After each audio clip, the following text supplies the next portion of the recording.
love it.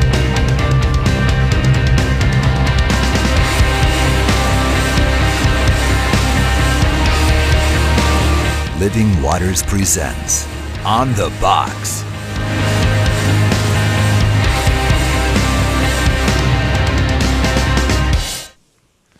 Good afternoon, everybody. Welcome to another edition of On the Box. Just about weren't on the box then.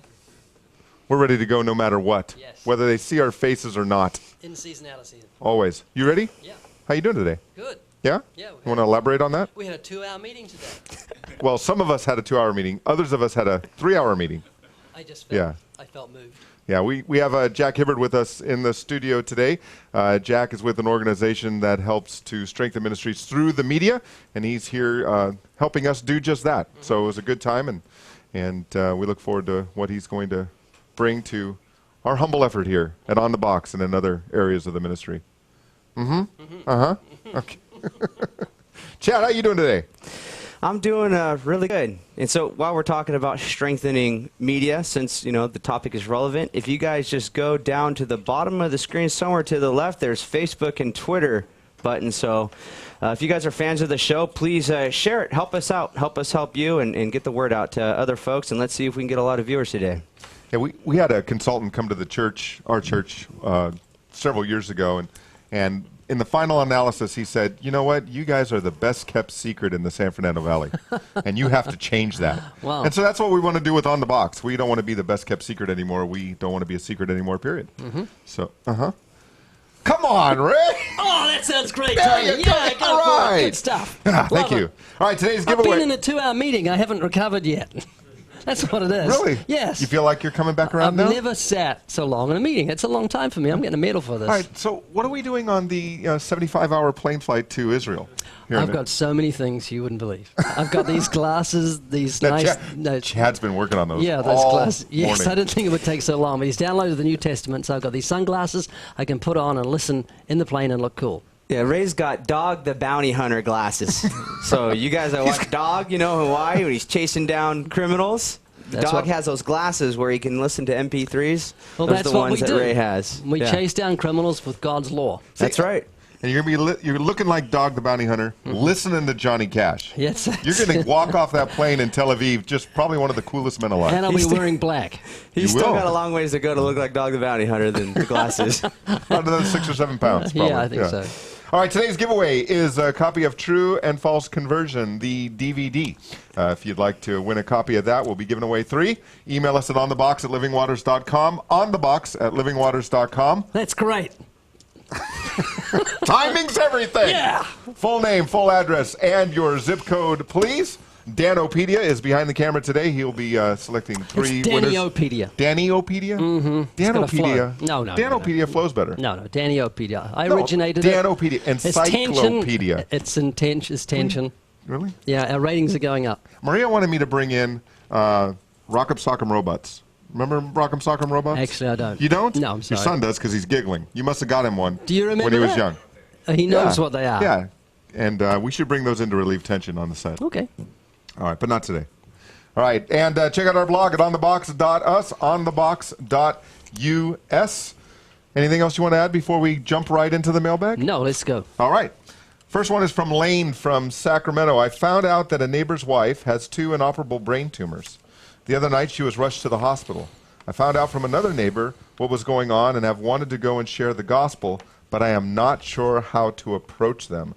What would you recommend in a situation like this? This is a tough one. Yeah, I'd just be very sensitive, but I would go over there, and if she's coherent, just say, I've been thinking of you a lot, praying for you, and I just wondered if you'd like me to pray for you now. And just see her reaction. She might say, and most people do say, oh, please, I'd so appreciate that. And then when you've finished praying, say, tell me if you had a Christian background, do you have a belief in God, and let her do the talking. And then when you want to present the gospel, say, you know what helped me in this whole thing was understanding those 10 commandments, that I'd broken them. Let's go through them so you can have assurance that when you die, you're going to go to heaven, whether it be in the future or soon. See, and there's something interesting that you said there. You were putting yourself on her level because you made it personal. There was something that really helped me when I was on that journey, and that was the 10 Commandments. Yeah. So it's you don't want to be certainly going a different tone than being out on the street. You don't want to go in there like a Gatling gun. Yeah. You want to go in there with gentleness and love and in a an evident empathy. You know, and prayer is an effective way to relax people and get into those conversations. You know, there are people all over the country who are doing prayer tables in front of grocery stores and parks and places like that, and they offer to pray for those in need and use that as an opportunity to segue into the law and the gospel. And here's the consolation that something like statistics tell us that 98% of people pray at one time or another. I mean, very few obey the word. They don't listen to God, but they want to talk to God because they want stuff from him. So it's not offensive to ask someone, may I pray with you? Right. Okay. Chad, any thoughts on that one? Certainly. I've had a couple extended family members recently where you're put into this situation where you know that they're not Christians per se, and you want to share the gospel with them. And one was going into an operation, and they said, you know, most likely, you know, they're not going to come out of this operation. So you've only got a limited amount of time to share with them, and you're really nervous because you don't want to come off the wrong way with them. So what I did is I just went up to them and let them know that, you know, I'm a Christian. I have certain convictions, certain beliefs about what happens to somebody when we pass from this life on into the next.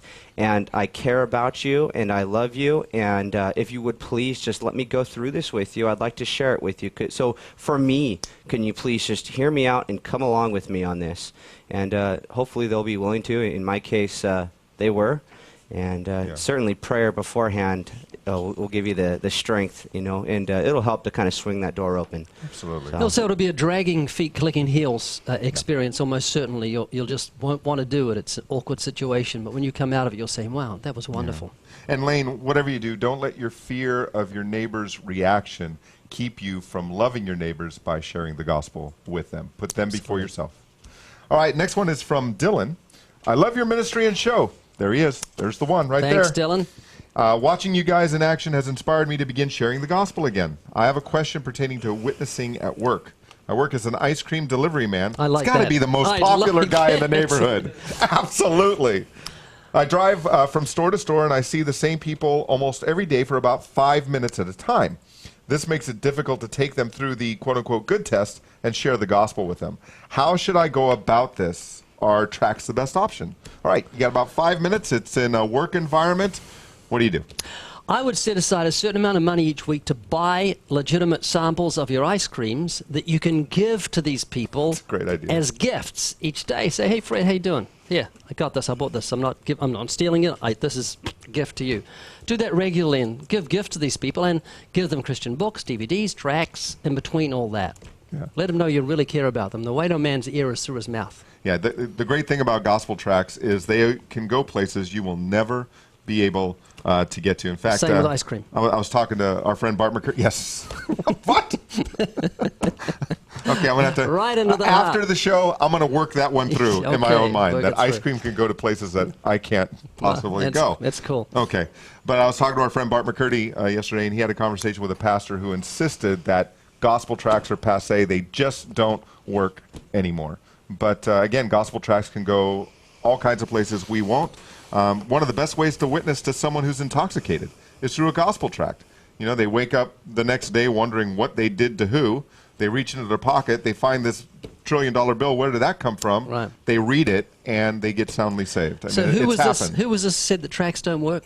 It was a pastor that Bart had spoken to. Okay, well, the tracks don't work through that pastor. Yeah, probably not. Because Well, he's, yeah, a, 'cause he's he's a not handing them prophet. out. That's it. That's right. God uses tracts, so we should. He uses tracts to save people, as many people have been saved through gospel tracts. Yeah. So, All right, this next one is from Betty. This is a pretty sensitive one.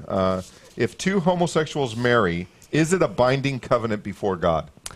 well, I've thought about this. Did you? Yeah, you don't Oh. need to tell me this, Oh. but it's kind of like the situation, take it a little extreme, but according to Scripture. Is a marriage between a man and his dog binding before God? Because that's bestiality, and it's almost the same sentence. Homosexuality in Scripture is an abomination to the Lord. Yeah. Abomination to lie with an animal, abomination for a man to lie with another man. So absolutely, it's not binding whatsoever. It's an abomination. Yeah, it's blasphemous. Mm-hmm. Yeah. Chad, anything to add to what Ray said? I'll just drive it home a little bit more. I mean, God wouldn't bind you to an abomination. Like, That's right. You know, stick with that. It's not what He intended for us. All you got to do is go to Romans chapter 1. The context is inescapable there. Men with men committing what is shameful, and even women, you know, leaving the natural use. those people that even approve of such things are guilty as well. So it's not a binding thing. It's not what God has intended. It's not the image that God has made us in. Yeah. Scotty puts it, this way. It's, not how God made us. God didn't make us to shove a stake up our nose. It just doesn't work that way. And God didn't make two men to be together. That's right. It was Adam and Eve, not Adam and Steve. That's right. Yeah. Yeah, absolutely. Yeah. So, Betty, I know. I know Betty. Yeah, you know Betty too. So we pray for her situation. Absolutely. Absolutely. All right. The next one came some time ago from the chat room. This past weekend, a guy had a problem with the $1 million bill on the Living Waters New Testament. He was trying to say we are defiling the Bible by that cover. What do you think? This reminded me about 100 years ago. I was on a plane, and I think I'd witnessed to this guy, and I got my Bible out, and I had to write a note on the side for something, and he was disgusted. He went, "You're writing on the Holy Bible?" And after talking with him, I realized his Bible was wholly ignored. Yeah. And a similar situation happened about 1976.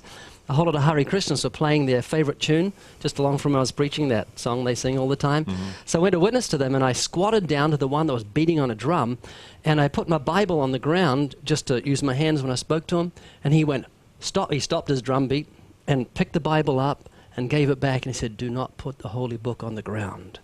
And once again, if he had read the holy book, he'd see that the things that he was sacrificing to are demons and not to God. So it's a similar situation with this, that people that don't think that should have a cover like that, what cover should it have? Like a picture of a sunrise or a sunset or a bird, which is normal for a New Testament if you're going to put a cover picture. Since when was bonded leather inspired? But yeah, right. But that's a little boring, and we like to be a little bit cutting edge and different. So that's why we put the $1 million bill, so that people will talk about it. We wouldn't be talking about a New Testament if it had a picture of a bird on the front. Yeah, we don't worship the object of the Bible. We worship the God of the Bible. And we also, worship the Word that became flesh and dwelt among us. One more thought entered my brain. Go right ahead. There's nothing wrong with money. It's the love of money that's the root of all evil. And often people point at money and say, that's bad money. It's not the money. It's God has used money in extraordinary ways. And over Jesus the years. used it in a little sermon. Give me your money on it. Yeah. That's right. Render unto Caesar what is Caesar's. Yeah. Chad, any thoughts on that one? The Word of God is living and powerful, sharper than any two-edged sword. It's not the black and white print that's on there. That's God's Word. Like you said, that's idolatry. It's not the object, but it's the Word, the power of the Word. Yeah. All right, this last one, and then we're going to go into chat room for live questions, so I hope you folks are paying attention. This last one is from Richard S. What is the most dangerous, crime-ridden area you have ever open-air preached in?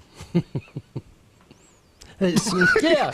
You must have several. I mean, MacArthur Park was like when I first came over here, when I was a little naive coming from New Zealand where the police don't have guns. Someone's a criminal, you hit him with a stick. Nowadays they bring out... Never bring a stick to a gunfight. That's you right. just don't. Well, the thing is, the criminals didn't even have guns in those days, so you kind of just hit each other with sticks, I guess. Now they have what's called the Armed Offender Squad, so they take guns and shoot people there, so we're catching up. But when I came over here, I was very naive, and I felt directed by God through a series of strange circumstances to go and preach at the famed MacArthur Park. And I just stood up on the box with all these drug addicts around me and gave away money, did the usual thing. Yeah. And a girl came up behind me and she says, "Do not do that." It's the highest crime rate, highest murder rate in the Los Angeles area, MacArthur Park. And she says, when you do that, when you preach, she says, stand with your back to a tree so you won't get stabbed. And so I realized I was in hot water, but I kept going back, and I didn't get stabbed. Although people got murdered, there are often bodies thrown into the lake, I'd arrive, and they say someone was murdered today, and the full story is in Out of the Comfort Zone, the book. So you can pick that up through livingwaters.com, right? Basically your biography. Yes, yeah. Probably for me was down in South Central Los Angeles. In the early 90s, I spent 4 days down there, not on vacation, but during the LA riots. As a deputy sheriff. And while it was tragic, it was some of the most fun I ever had in law enforcement. That's when we stopped going down there with the LA riots. I used to take a team down Fifth Street. Yeah, that's when I started going down there. Yeah, God says comfort's gone, Tony better come in. Because I'd take my wife down, my daughter and kids and the team, and when that guy got beaten up live on TV, I thought, I'm not going in the area again. It was just too hot. Yeah, one of the first places I went during the riots was the Crenshaw Mall area down around MLK Boulevard. Ground Zero. Yeah. And things were pretty hot down there. Yeah. And 2 or 3 years ago, I went back down there with Steve Sanchez and his team to open air preach during the Martin Luther King parade. So on one of the very intersections I was patrolling during the riots, I went back a few years later to preach, and it was an interesting feeling being back down there for an entirely different circumstance. Were you scared during the riots? Yeah, only a fool would say he wasn't. It was a crazy time, wasn't it? Yeah, when we were driving down into L.A., and I was assigned up in Santa Clarita, kind of Sleepy Hollow in L.A. County, it was very surreal. We were the only cars going into the city while there was a mass exodus coming out. Yeah. And off in the distance, I mean, it looked like Beirut. I mean, every building was on fire, and yeah, it was a really interesting situation. We made the saddest thing was seeing the people of the community ravage their own community. Yeah, it's crazy. Yeah, and it was merely, the riots were really just an opportunity for criminal opportunists to be criminals. I mean, when you see a 6-year-old girl wearing a Sunday school dress, walking out of a store with a VCR, I'm thinking, what social issue is she angry about? Yeah. Right? And so, but it was an interesting time, but it was a great blessing to be able to go back down there just a few years ago and proclaim the gospel. Yeah. Chad, how about you? Just dangerous places I've been, or dangerous places Where I've you've open-aired? actually shared the gospel. Where you open air preached, in fact. Where did we go to that last Deeper conference? Oh, yeah, that was Cincinnati area, Excuse right? me, that was Yeah. dangerous for the hearers. Yeah. That was pretty wild. It was wild. I remember a lot of the other open air preachers that are kind of from that area. They say it's the wildest event that they ever opened aired at. I was constantly thinking I was going to get a bottle thrown at my face. And I ended up getting into a physical altercation that I don't have to get too much into detail about, but everything wound up okay. Yeah, Do we have video of that? No, not that we're going to show. Yeah. So, and we would love to hear your interesting stories about where you've open air preached. We'd love to see some of your videos of that. We'd ask that you'd keep them short, though, maybe a minute or long. We're not going to play a 15-minute video if you send it to us, because that's half of a 28-minute program. And please use a good camera. Make sure it has good sound quality. No matter how good the content is, if it doesn't show well on the screen, we're not going to be able to use it. And also, if there's a light background behind you, like a white wall, move away from it. Get a green background or blue or something, because that white will blow everything out. Right. So you can send us some of your questions on video if you like, or open air preaching, that kind of thing. Send it to onthebox@livingwaters.com. All right. We got some time left. Let's go to the chat room. What is going on in there, Chad? Okay, how old do you have to be to open air preach? 75.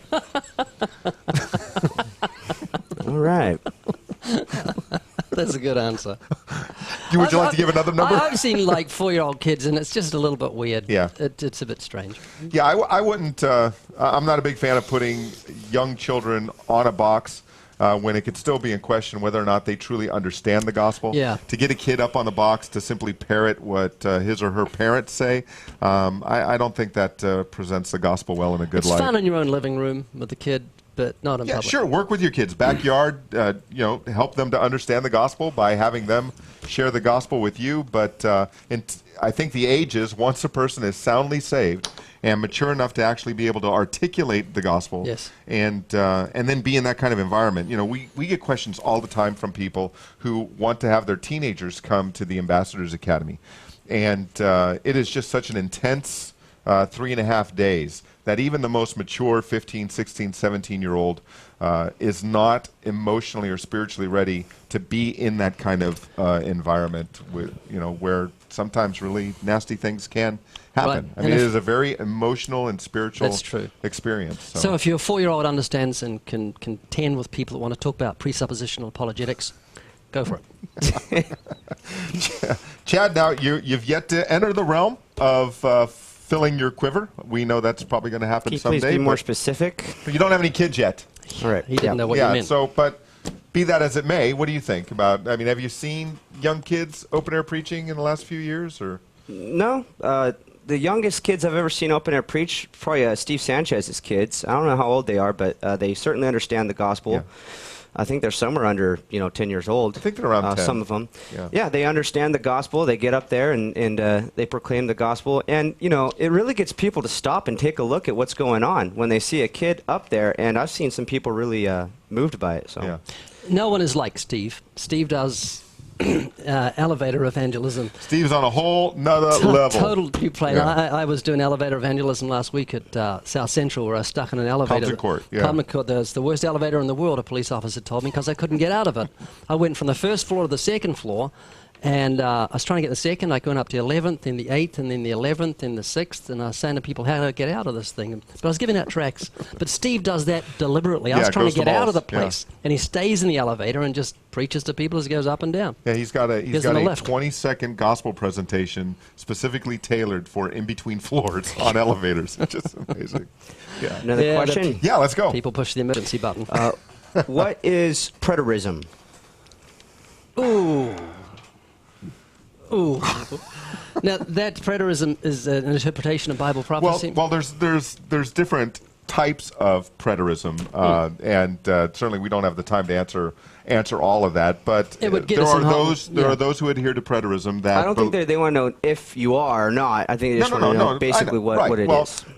Again, there are different stripes within that theological belief system, but there are partial preterists, full preterists, and basically it has to do with whether or not the prophecies about the end times in Jesus Christ were fulfilled by AD 70 at the fall of Jerusalem, or if only some of those prophecies were fulfilled at that time, with some of them to be fulfilled at a later date. It's part of Matthew 24 or part Luke 21, and then the rest comes in the future. Yeah. So that's what preterism is. Yeah, you know what?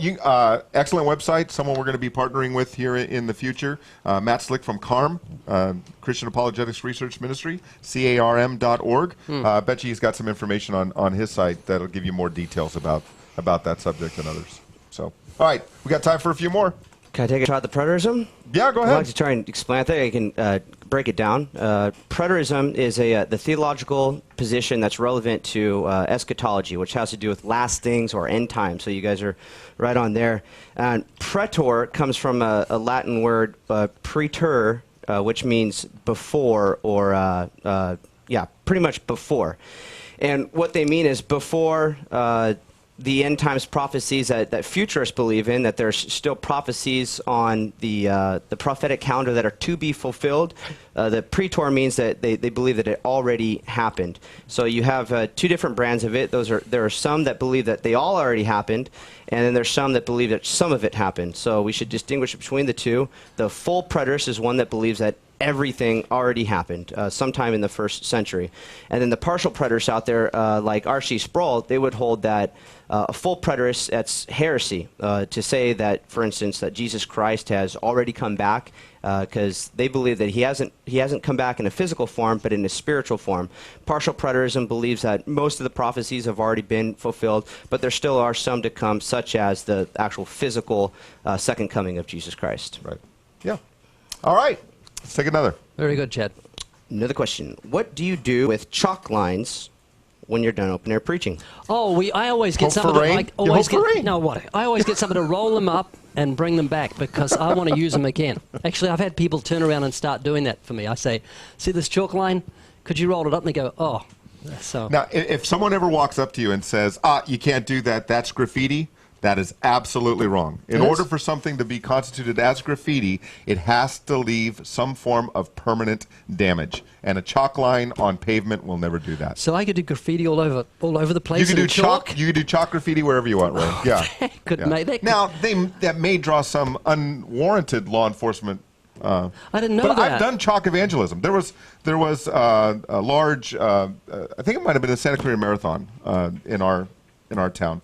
And there were people all over the sidewalks and what have you, and we were on mall property, which is, it's not taboo, supposedly, for evangelism. So we made our way just out to the public sidewalk, and I started doing the good person test on the sidewalk.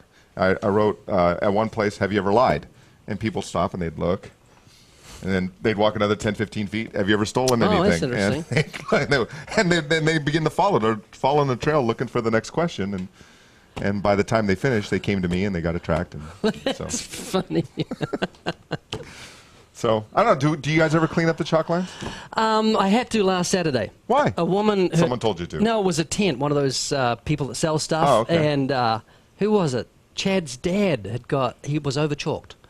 It was the first time he ever did it, and he didn't stop. Then he took the chalk right to the line of her tent, and it was intense for a moment. So with Chad's dad? No, it was a joke. Intense. Intense. Anyway, okay. so because Chad's dad's like one of the most mild-mannered guys I've ever met in my life. Chad's dad, you sound like poetry. This woman came out, and she was upset. She said, "This line's gone too far." And I said, it was his first time, and I got my soul, and with my soul, I got rid of the chalk line for her. She was very happy. She was a happy camper. You actually told her that Chad's dad was a rookie chalk lighter? Yes, absolutely. It was his first time. Because there's a wobble in the middle, and I don't like wobbles. What we do is we've got the 6-inch chalk. I think I showed some folks. It's about that big, and we tie string to it, and someone stands a line, holds it very tight, and then we run around the edge so we get a perfect arc. Well, it was his first time, and there was a little wobble in it. Arc. Mm-hmm. I said arc. Marcus in the last days. Okay. Any others? Another question. Yep. Is it legal to open air on college campuses, including handing out tracts, one-to-one, etc.? Is it legal or illegal? Yes and no. I mean, it depends on the campus. If you're on a private university, they can establish policies that direct time, place, and manner for exercise of free speech. In fact, on private campuses, they have a greater discretion to not permit that kind of free speech activity, particularly with non-students. But if you're on a public campus, one that your tax dollars are... So how do you know the difference? You have to check their website and see if it's public campus or not. Yeah. So UCLA, it's public. UCLA is public, USC is private. Yeah, so I would have thought they were both public, but so how do you just check their website out? Yeah, just check, yeah. We were on, this is why I like Tony so much, because about 6 or 8 weeks ago, I was on Cerritos College, and a security guard came up to me and stopped me and says, "You've got to leave, and you can't do this, you can't film, you can't interview." And I said, you representing the police?" He says, "Absolutely," and he was a security guard, apparently. So Tony went and spoke to the chief, and now we have permission from the chief to be there anytime we want. Isn't that cool? That's very, very cool. Sorry Good for about something, you know. that, Chief. Yeah. All right, who are our winners today? Winner number 1, Joyce Bouchard from Vermont. 2, Dan Day Yarman from Wisconsin. Number 3, Ashley White from Georgia. All right, the 3 of you are going to receive a free copy of the DVD, True and False Conversion. We'll get that out in the mail for you today, and you'll have that in a few days. We are at about out of time. We want to thank you. Oh, no, we've got 12 seconds to go. Oh, and that's like eternity for us around here, right? Yes. All right, so until tomorrow, 11:30 a.m. Pacific time, right here on this channel. Be encouraged, strengthened, and unafraid. Proclaim the gospel.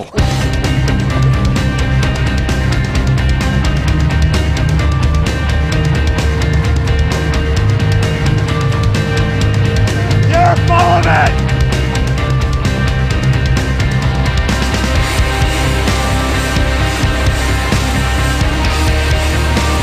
Living Waters presents On the Box.